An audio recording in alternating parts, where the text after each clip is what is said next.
এই তো 40 টাকা বিক্রি 35 টাকা করে রাখি। 40 টাকা 35 এত দাম? আচ্ছা, কপি 25 টাকা বলে 20 টাকা বিক্রি করা। কুড়ি। ব্রোকলি? ব্রোকলি 2 পিস 50 টাকা। 2 পিস 50 টাকা। আর লাল শাক? লাল শাক কেজি 40 টাকা। 1 কিলো। আচ্ছা, বাহ, টাটকা সবজি, শীতের দিনে টাটকা সবজি। 11টা 12টা বেজে গেছে মাল। আচ্ছা আচ্ছা আচ্ছা আচ্ছা, ভালো ভালো ভালো, খুব ভালো, খুব সুন্দর। এটা কি শাক? এটা হচ্ছে বেতুয়া, বেথুয়া। এটা মেথি, এটা মেথি। পালং। আচ্ছা, এই যে আমরা শাক সবজি খাচ্ছি, গাছেরও তো প্রাণ আছে, তাহলে এটাকে জীব হত্যা হচ্ছে না? আমাদের শাস্ত্রে বলা হয়েছে জীব হত্যা করা যাবে না, সেজন্যই তো মাছ মাংস এগুলো খেতে নিষেধ করা হচ্ছে। আবার এদিকে শাক সবজি খাচ্ছি, এটা আবার কেমন কথা? এতে কি পাপ হচ্ছে না? এটা তাহলে কোনো অভিজ্ঞ কোনো ভক্ত বা শাস্ত্রজ্ঞ পণ্ডিত কোনো ব্যক্তিকে জিজ্ঞেস করার প্রয়োজন। হরে কৃষ্ণ প্রভু। তা আজকে সকালে আমি বাজার করতে গেছিলাম, সবজি বাজার করতে গেছিলাম, শাক সবজি সমস্ত কিছু আমাদের গৃহের জন্য। তো এই শাকসবজি বাজার করার সময় আমার হঠাৎ করে এই জিনিসটা আবার ভেতরে প্রশ্ন জাগলো, অনেকেও এটা চিন্তা করে যে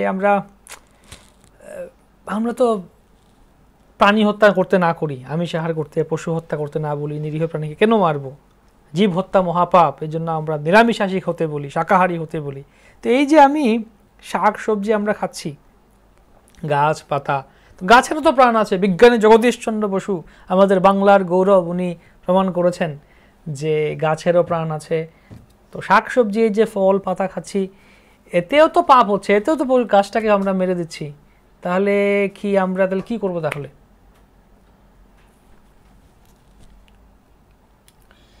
আমাদের ভারতের বহু যুগ যুগ আগে, ওটা শুধু আচার্য জগদীশ চন্দ্র বোস ওনার কথা নয়, ওনার যন্ত্র দিয়ে, সেটা একটা কলিযুগের কথা নয়, কোটি কোটি কোটি কোটি বছর, কোটি কোটি যুগ আগেও এরকম ভারতের বিজ্ঞানীরা এই কথাই বলে গেছেন, জম্মনি ঋষিরা, যে 84 লক্ষ রকমের যে জীব আছে জগতে, তার মধ্যে গাছপালা রয়েছে 20 লক্ষ রকমের।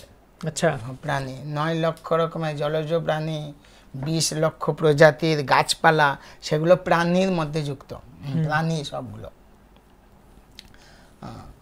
তো তারপরে কৃমি কীট 11 লক্ষ রকমের, 10 লক্ষ রকমের পাখি, তারপরে রয়েছে 30 লক্ষ রকমের পশু। এই হিসাবটা শুধু পৃথিবীর হিসাব নয়, 14 ভুবনের হিসাব, মানে এই ব্রহ্মাণ্ডের এই হিসাব। আর 4 লক্ষ প্রজাতির মানুষ, 4 লক্ষ মানুষ, 4 লক্ষ প্রজাতির মানুষ। তার মধ্যে বিভিন্ন রকমের মানুষ আছে, তার মধ্যে দেবতাও আছে, অসুরও আছে, রাক্ষসও আছে, এইসব আছে। তো সারা ব্রহ্মাণ্ডের হিসাব অনুসারে এরকম বলা হয়েছে। তার মধ্যে গাছপালা শুধু আছে 20 লক্ষ প্রজাতির, 20 লক্ষ প্রজাতির গাছপালা। এবং ভগবানের সৃষ্টির নিয়মে যেরকম এক প্রাণী অন্য প্রাণীকে খাবে, ওটা হচ্ছে এই জগতের সৃষ্টির এরকম পদ্ধতি। যেরকম একটা ফড়িং, মানে কি পতঙ্গ, সে গাছের রস খাবে, সেই ফড়িংটাকে কে খাবে? না সে ব্যাঙ খাবে। সে ব্যাঙটাকে কে খাবে? না সে সাপ খাবে। সেই সাপটাকে কে খাবে? না সে চিল খাবে। এইরকম একটা রয়েছে। এগুলো হচ্ছে জীবস্ব জীবনম। একটা জীব আর তাদের বাঁচতে হলে আর একটা জীবকে তাকে খেতে হবে, এটা হচ্ছে সিস্টেম। তো কিন্তু সেই জন্য জীবকে জীব খেয়ে নিচ্ছে, ওটা প্রকৃতির নিয়মে, ওটা কারো পাপ নয়। কিন্তু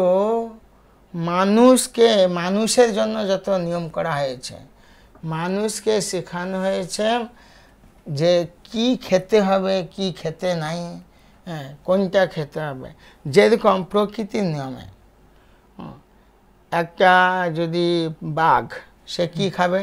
সে অন্য পশুদের, সে বিড়াল কিংবা হরিণ কিংবা মানুষ এগুলো খেয়ে নিচ্ছে, তার কোনো দোষ নেই, কারণ তার নিয়মে সে খাচ্ছে। সে কখনো আসবে না ধান খেতে, গম খেতে, চাল খেতে, আমগুলো পেড়ে খেতে, সেগুলো সে আসবে না, কারণ তার খাদ্য সেগুলো না। হ্যাঁ, একটা সাপ সে যাবে ওই সব অন্য প্রাণীর ডিম খেতে, অন্য ছোট ছোট মাছগুলোকে, ব্যাঙগুলোকে খেতে যাবে। সে আসবে না ধান খাবে, চাল খাবে, গম খাবে, এরকম না, কারণ সবার খাদ্য এক না। তো সেই রকম প্রত্যেকের জীব, কিন্তু মানুষকেও এরকম বলা হয়েছে তারা কি কি খাবে এবং কি খেতে, এবং যেহেতু বললাম না 4 লক্ষ প্রজাতির মানুষ, সব প্রজাতির মানুষের একই রকম খাবার নয়। সাধারণ প্রকৃতির একটা নিয়ম আছে, সত্যগুণ, রজগুণ এবং তমগুণ, এই 3 শ্রেণী, এই গুণের লোক আছে, মানুষগুলোকে ভাগ করা হয়। যারা তমগুণী মানে কিছু বুঝবে না, তমগুণী মানে তামসিকতা, মানে মাতলামি করবে, বুদ্ধি খারাপ, উগ্র প্রকৃতির যে ভাব, তারাই, তাদের মতবাদ হচ্ছে আমরা যেন জগৎকে যা পাবো, যাকে পারবো তাকে খাবো, এইটা হচ্ছে তাদের খাবার। এবং সেগুলো যেরকম, এমনকি যেগুলো অখাদ্য সেগুলো তামসিক লোকেরা খায়। যেরকম অখাদ্য হচ্ছে কি খাবে তারা, অ্যালকোহল খাবে। সে কি খায়, আমি সেই বহুদিনের পচা জিনিস, হ্যাঁ, অন্ন রান্না হলো, সে ভাতের ফ্যান আর কী সব দিয়ে অনেক দিন পচিয়ে পচিয়ে সে কি বলে, কি হাড়িয়া বলে কি একটা খাবার, তাদের নাকি খুব প্রিয়। এগুলো হচ্ছে তামসিক লোকদের খাবার। সেগুলো খেলে কি হবে, শরীরের উত্তেজনা আসতে পারে, কিন্তু মাথা একেবারে খারাপ থাকবে, আর বুঁদ হয়ে ঘুমাবে, আর যা ইচ্ছা তাই করবে, আর তারা মনে করবে আমের সৃষ্টি হবে, আমি এই জগতের সবচেয়ে বড় ভালো ব্যক্তিত্ব, এরকম ভাব। সেই জন্য নির্দেশ দেওয়া হচ্ছে, সেটা সে কোন জাতি, সেগুলো হচ্ছে সবচেয়ে তামসিক, যাদের তামসিকতা জোর আছে, যাদের বৈশিষ্ট্য, তারা সেইগুলো করবে। সেইগুলো খেয়ে ছাড়াতে, যেরকম ধোঁয়া খাওয়া, কোথায় আছে ধোঁয়া খেলে ভালো হবে, বিড়ি সিগারেট খাবে, প্রতিদিন না খেলে চলবে না। ধোঁয়া একটা খাদ্য হলো, মানে অখাদ্যগুলোকে ওরা খাদ্য রূপে গ্রহণ করছে। সেটা হচ্ছে তামসিক শ্রেণীর লোকেরা এগুলো করে থাকে, কারণ তাদের আর বেশি বুদ্ধি নাই, বেশিও বাঁচবে না, ওইভাবে যাবে। আর এক শ্রেণীর আছে উগ্র রজ, তারা কত কিছু করবে, প্রচুর খাটবে, প্রচুর এই করবে সেই করবে, কত তার খাওয়ার দরকার, সে কত, হয়তো প্রতিদিন তার 250 চাল হলে হয়ে যাবে না, সে মাছ মাংস এটা সেটা খাবে। কেন?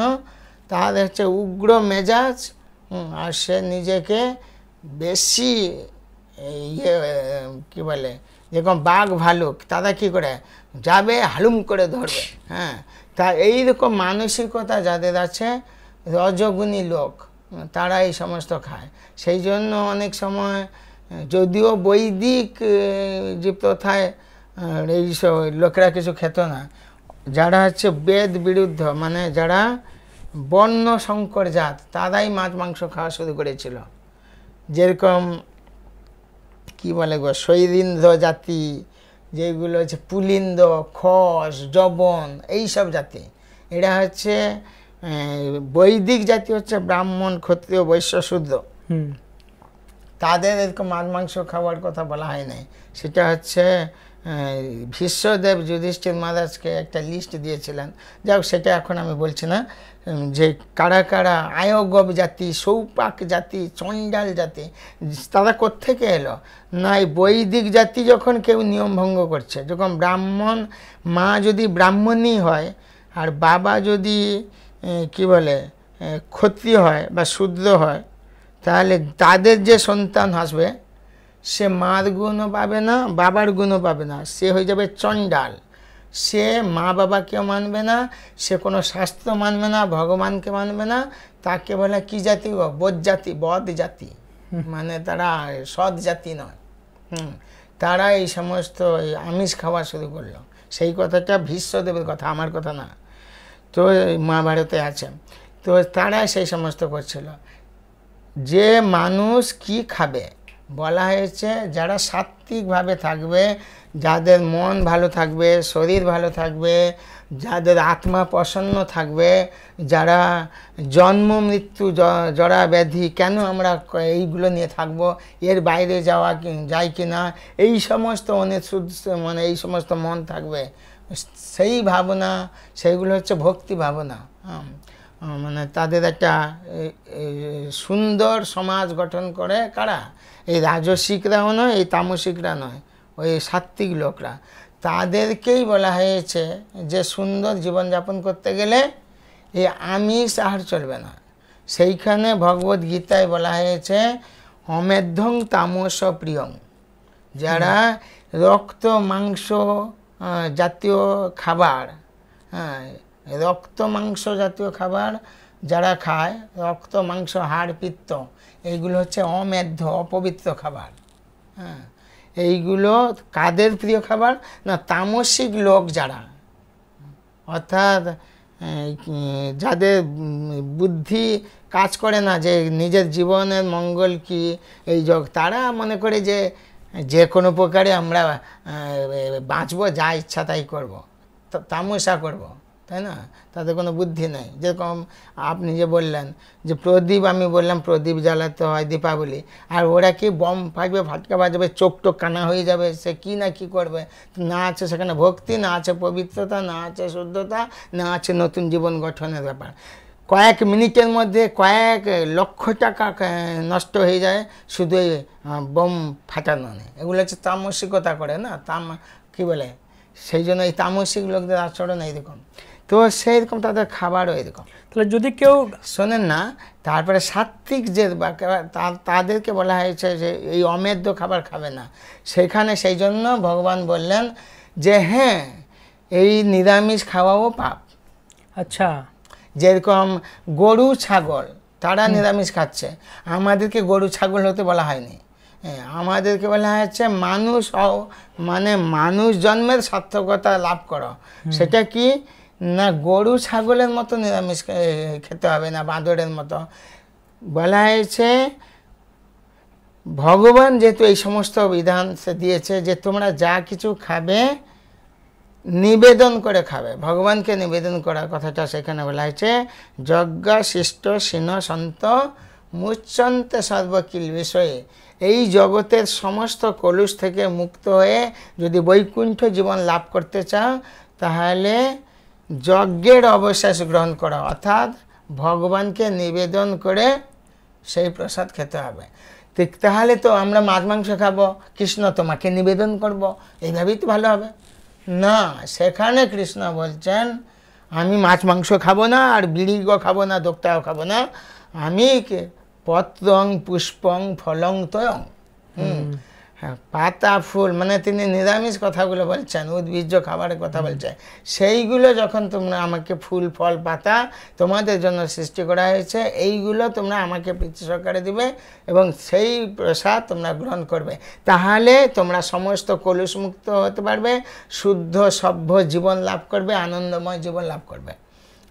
কিন্তু সেই কথাটা লোকে, সেই জন্য আমরা এই রক্ত মাংস জাতীয় খাবার বাদ দিয়ে আমরা এই শাক সবজি জাতীয় খাবার গ্রহণ করছি। এমনকি গাছ খাওয়া, এমনকি আপনি যদি কিছুই না খান তাহলেও আপনি জীব হত্যা করছেন। কি করে? শ্বাস প্রশ্বাসের সঙ্গে অনেক জীব চলে যাচ্ছে। সেই জন্য বলা হয়েছে এই যে পাপ, এর থেকে মুক্ত হওয়ার জন্য কি করতে হবে? সব সময় শয়নে স্বপনে সর্বদা কীর্তনীয় সদা হরি, সবসময় হরি চিন্তা করো, ভগবানের চিন্তা করো, এই শ্বাস প্রশ্বাসও যেন বৃথা নষ্ট না হয়ে যায় হরিভক্তি ছাড়া। সেই জন্য শ্বাস প্রশ্বাস নেওয়ার সময়, কথা বলার সময় কত যে জীবাণু মুখের ভিতরে যাচ্ছে, মরেও যাচ্ছে, তো সেটাও তো পাপ হচ্ছে। কথা বলাটাই পাপ, শ্বাস প্রশ্বাস নেওয়াটাও পাপ। বাহ, তো তাহলে সেও হবে না। সেই জন্য যা কিছু, সেই জন্য আমাদেরকে শেখানো হচ্ছে জলও খেলে ভগবানকে স্মরণ করে খাও। হ্যাঁ, আর যা কিছু রান্না করবে বলছে পচন্তি তু অঘং পাপা, তুমি সব পাপ রান্না করছো। য পচন্তি ন, যদি তুমি নিজের জন্য করো, য আত্মকারণাৎ, যে নিজের জন্য রান্না করছে, আমার জন্য নয়, কৃষ্ণ বলছেন সে পাপ রান্না করছে আর পাপ খাবে আর মরবে। সেই জন্য ভগবানকে নিবেদন করতে হবে।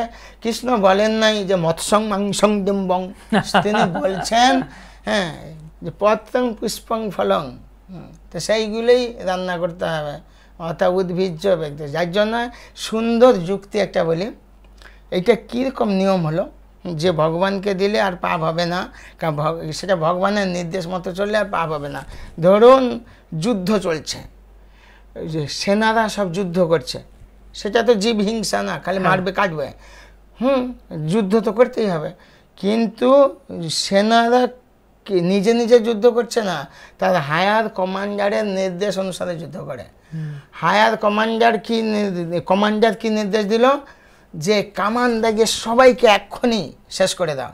দেখা গেল সেখানে অনেক নিরীহ নরনারী আছে, হ্যাঁ, তারাও মরে গেল, কিন্তু তাতে ওই যে সেনা ওইরকম, যে সৈন্যটা এরকম করলো তার কিন্তু দোষ হবে না। কেন? সে নিজের থেকে করছে না, হায়ার কমান্ডারের নির্দেশে করছে, যুদ্ধ করছে। হ্যাঁ, এবং সেইটা করার জন্য এমনকি সরকার থেকে সে প্রাইজ পেতে পারে। হ্যাঁ, কিন্তু সেই একই ব্যক্তি যে হাজার হাজার হায়ার কমান্ডারের নির্দেশ অনুসারে হাজার হাজার নিরীহ নরনারীকেও পর্যন্ত মেরে ফেললো, সে প্রাইজ পেতে পারে, তাকে কোনো দিন দণ্ডভোগ করতে হবে না, কারণ তার নির্দেশ মতন চলেছে। কিন্তু সেই ব্যক্তি তার ঘরে এলো আর তার আগের বসে তার নিজের ছেলেকে গলা টিপে মেরে ফেললো, তার জন্য তাকে কিন্তু আদালতে দ্বারস্থ হতে হবে, তার দণ্ডভোগের জন্য তাকে কিন্তু তৈরি হতে হবে, কারণ তাতে তার দোষ হলো, কারণ সে তার ছেলেকে মেরে ফেলেছে। কিন্তু হাজার হাজার লোককে মেরে ফেললো, সেটা হলো না কেন? না, হায়ার অথরিটির নির্দেশ আছে, আর নিজের ছেলেকে মারছে, সে নিজের ইয়ের মতো নিজের ভাবভঙ্গি করে নিজে মেরে ফেললো, সেই জন্য তার জন্য শাস্তি আছে। সেই জন্য নিজের ইচ্ছা মতো এটা খাবো সেটা খাবো, মন যা চাই তাই করব, খেয়াল খুশি, এই জন্যই আমাদের পাপ হচ্ছে বলা হচ্ছে, এই জন্য দণ্ডভোগ আছে, শাস্তি আছে। কিন্তু যেহেতু ভগবানের নির্দেশ অনুসারে আমরা এগুলো খাচ্ছি, সেই জন্য এই দোষ আমাদের নয়। সেই জন্য এই শাকসবজি এইরকম আর এই খাওয়াটা পাপ হবে না। কিন্তু একটা ছেলে এরকম বলছিল প্রভুপাদকে বিদেশে, প্রভুপাদ আমি কোনো দিন আমিষ খাই নাই, ছোটোবেলা থেকে আমি সম্পূর্ণ নিরামিষাশী। সে একেবারে গর্ব করে বলছিল। প্রভুপাদ বলছিলাম তাতেই বা কী আছে, পায়রাগুলো, বাঁদরগুলো, পাঁঠাগুলো, হ্যাঁ, তারা তো নিরামিষাশী, তো তাতে কী লাভ? তো তুমি কি সেরকম হতে চাও না? তাহলে বলছে ভগবানকে নিবেদন করো তারপরে খাও, তাহলে সেটা হচ্ছে ভক্ত কি খাবে, নিরামিষ না আমিষ না, আমিষ তো বাদ তো গেলই, নিরামিষ জিনিসটাও রান্না করে ভগবানকে দিতে হবে, সেই প্রসাদ খেতে হবে। সেই জন্য বাংলায় একটা গান আছে, প্রসাদ সেবা করিতে হয় সকল প্রপঞ্চ জয়। প্রপঞ্চ মানে জন্ম মৃত্যু জড়া ব্যাধির চক্রে। হ্যাঁ, আপনাদের তো শিক্ষা কী রে বাবা, কি জন্ম কি নাকি জন্মে গেলে মরে গেলে শেষ, আর নাকি জন্ম হবে না, সে তো পরের কথা। কিন্তু ভগবান কৃষ্ণ বলছেন জন্মালে মরতে হবে, মরলে জন্মাতে হবে। তো সেই চক্র যাতে আমাদের বন্ধ করতে হয়, মনুষ্য জীবন হচ্ছে ভগবানের প্রসাদ খেতে হবে। ভগবানকে এই নিরামিষ যে শাকসবজি যেগুলো বলা হয়েছে সেইগুলো রান্না করে ভোগ নিবেদন করবে, তারপরে প্রসাদ পাবে। এইটা হচ্ছে আমাদের বৈদিক যথার্থ পন্থা। বাহ, অসাধারণ। তো ব্রেকিং নিউজ, কি ব্রেকিং নিউজ? নিরামিষ খাওয়া মহাপাপ। বলতে পারে কেউ নিরামিষ খাওয়া মহাপাপ যদি না ভগবানকে নিবেদন করে গ্রহণ করেন। ধন্যবাদ প্রভু, আপনি আমাদের সকলের এই যে একটা মোহ বা একটা সন্দেহ, সংশয়, একটা দ্বিধা, একটা প্রশ্ন এটা দূর করলেন এবং যথাযথ সঠিক উত্তর দিলেন। যে একটা সৈনিক, এটা খুব সুন্দর উদাহরণ, যে একটা সৈনিক, সেনাবাহিনী যুদ্ধ চলছে, ভারতের সাথে অন্য দেশের যুদ্ধ চলছে, এটা ভারতীয় সৈন্য যদি যুদ্ধক্ষেত্রে গিয়ে 1000 লোককে মেরে দিয়েছে বোম মেরে, তাকে বীর চক্র পুরস্কার বা তাকে এরকম পুরস্কার দেওয়া হবে। সে যদি তার বাড়িতে তার ছেলে বা তার স্ত্রীকে পাশের বাড়ির লোকে ঝগড়া করে মেরে ফেলে, ফাঁসি হয়ে যাবে তার। তো এইভাবে যদি আমরা ভগবানকে নিবেদন করে শাকাহারী দ্রব্য যা আছে, শাকসবজি ভগবানকে নিবেদন করে প্রসাদ রূপে গ্রহণ করি, তাহলে আমরা এটা পাপের ভাগী হব না। না হলে গীতায় ভগবান বলেছেন যজ্ঞা শিষ্টাশী নশন্ত, প্রভু যেটা বললেন এপর্যন্ত আত্মকারণাৎ, যে যারা যজ্ঞ অবশিষ্ট অন্ন গ্রহণ করেন অর্থাৎ ভগবানকে নিবেদন করে গ্রহণ করেন তারা মুক্ত হন, আর যারা নিজের ইন্দ্রিয় তৃপ্তির জন্য রান্না করে পাপ গ্রহণ করেন এটা পাপ ভক্ষণ করছেন। এবং জীবস্ব জীবনম, এটা এই তত্ত্ব আমাদের দিলেন। তো ভালো করে আপনারা বোঝার চেষ্টা করুন, শুনুন। আর আরও প্রশ্ন থাকলে প্রশ্ন করতে পারেন, আপনারাও প্রশ্ন করুন। ধন্যবাদ প্রভু। হরে হরে কৃষ্ণ। তাহলে আশা করি সকলের সন্দেহ নিরসন হলো যে আমরা গরু ছাগলের মতো আমরা শুধু নিরামিষাশী হলে হবে না, আমরা ভগবানকে নিবেদন করে ভোগ নিবেদন করে প্রসাদ গ্রহণ করব। তো কিভাবে ভোগ নিবেদন করতে হয় ভগবানকে, এটা আলোচনা করে দেখিয়েছি আমরা, আমাদের চ্যানেলে আছে, আই বাটনে আপনারা দেখবেন যে, বা ডেসক্রিপশনে আমরা দিয়ে দেবো ভোগ নিবেদনের পদ্ধতি, ভগবানকে কীভাবে বাড়িতে আপনারা রান্না করে ভোগ দিয়ে খেতে পারবেন। হরে কৃষ্ণ।